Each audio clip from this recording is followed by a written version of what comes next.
美国记者是如何评价以色列的呢？咱们先来看段视频。 Saw this firsthand when I was in Israel back in 2016. Full-throated fascism. You can't deal with these people. There's no need to try. There's no need to talk to them. There's only one way, I would carpet bomb them. You would carpet bomb them? It's the only way you could deal with it. I didn't realize this. I didn't realize how viscerally, grotesquely genocidal Israelis were. How openly fascist they would be to anyone. Jews shouldn't marry Arabs. Shouldn't marry Arabs. Why do you feel strongly about that? Because Jews is a special nation that God gave it to the Jews. We don't want the Arabs to be here. They knew that they were on camera. That's what's so alarming to me too. I wasn't trying to hide. I wasn't doing gotcha journalism. I was going up with a camera and saying, generally, what do you think about the situation? I think Israelis have to take over and they have to kick them away. I was so horrified and alarmed at the genocidal rhetoric that was being espoused. Every single person, for every generation, every walk of life, they wanted ethnic cleansing. They said we should nuke them. One little girl laughing, we should kill all Arabs. Kill all Arabs. We need to kill Arabs. No. It shows you the impunity back then. The arrogance to just assume this is what you guys think too, right? You're an American. You agree with me. You guys have been doing the same thing. This is who we are. We're proud racists. We're proudly fascist.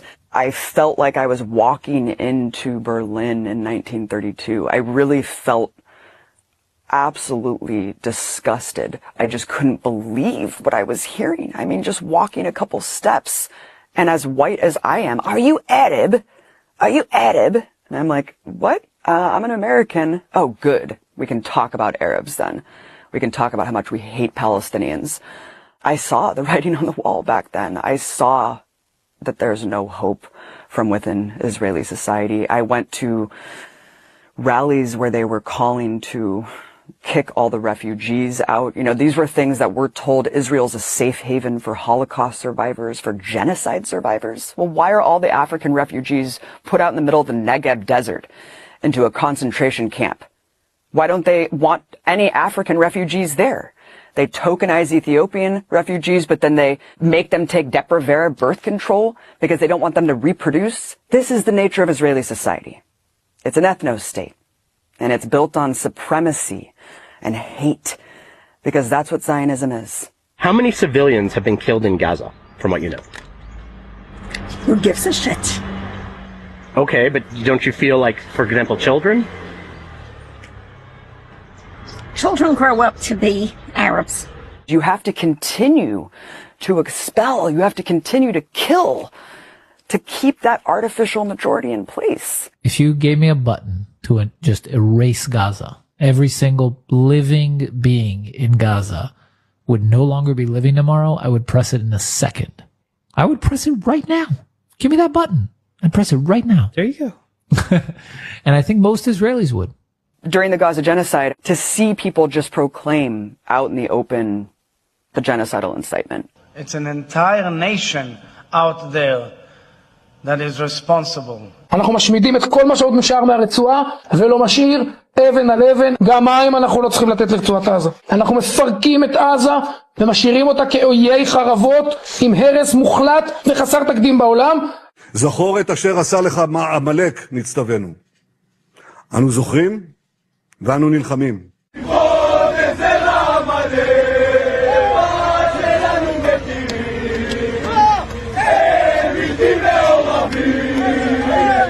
It was heinous and horrifying, but finally people saw Israel for what it is. It's all been exposed.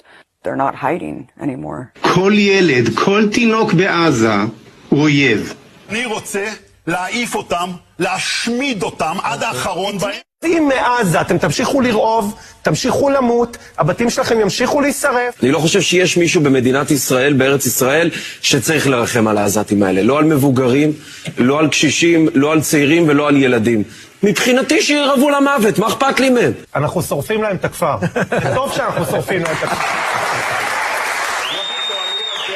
Israel's propaganda is not working anymore because for the first time, Palestinians have been able to just show us the unvarnished truth of the reality that they endure on a daily basis. We see the settler terrorism. We see the people getting mowed down for doing nothing. We see the crimes every single day. You cannot hide genocide from us. So the propaganda has become cartoonish.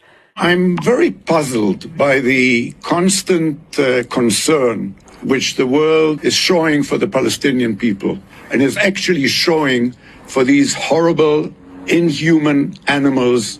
It's inverted just everything that we know to be true. Black is white, up is down. It's the most moral army in the world. We're a benevolent empire spreading human rights and democracy. Who the hell believes this anymore? So it's become silly. It's become absurd. The Israelis today saying that Hamas use Palestinians as human shields. Do they?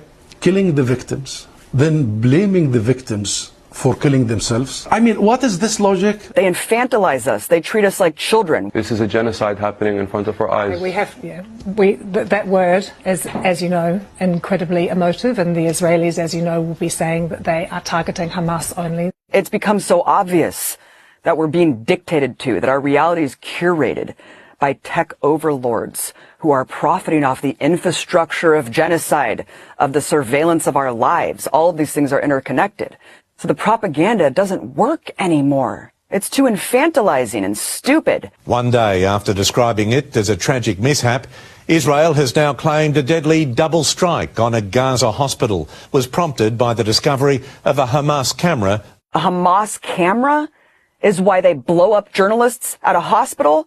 Because they have a camera that belonged to Hamas? I mean, it just makes corporate media journalists and establishment journalists look like buffoons, doesn't it? For towing this absurd propaganda that's so hollowed out and childlike. They should be ashamed of themselves. We have some really disturbing new information out of Israel. The Israeli Prime Minister's spokesman just confirmed babies and toddlers were found with their heads decapitated.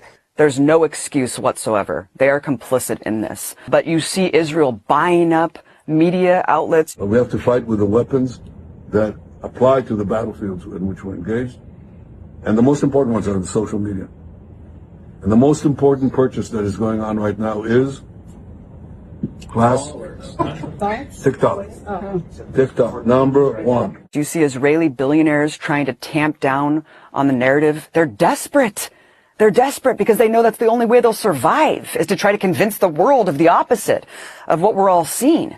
So that's why you see these desperate, pathetic influencers just spewing lies. I'm here in Gaza, and all I see is food, water, and opportunity. But instead of Hamas distributing the ramen noodles, they're eating it all, and that's why their leaders are on Ozempic. Because that's all they have left. They don't have anything anymore. But it's too late. We're never going to forget what it looks like when Palestinians hold their children in plastic bags. No one can forget that. I'm never going to forget the sound of a drone emitting a crying baby so it can massacre children who come out of their homes. جماعة الخير قوات كاب تركض لصوت أطفال الآن من مخيم إنصارات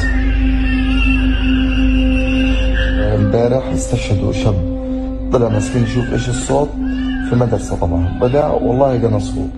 And get lured like a cat and mouse. No one's going to forget that. No one's going to forget what it looks like in Gaza today.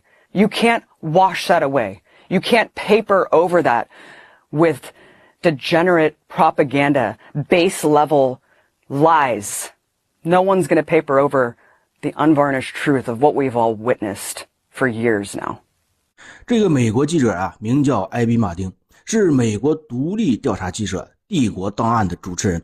他长期关注巴以冲突与人权议题，在以色列对加沙进行军事行动期间，亲赴耶路撒冷等地采访不同背景的以色列民众。最后他得出来一个结论：全世界必须孤立这个流氓国家，任何去那里的人都应该感觉到羞耻。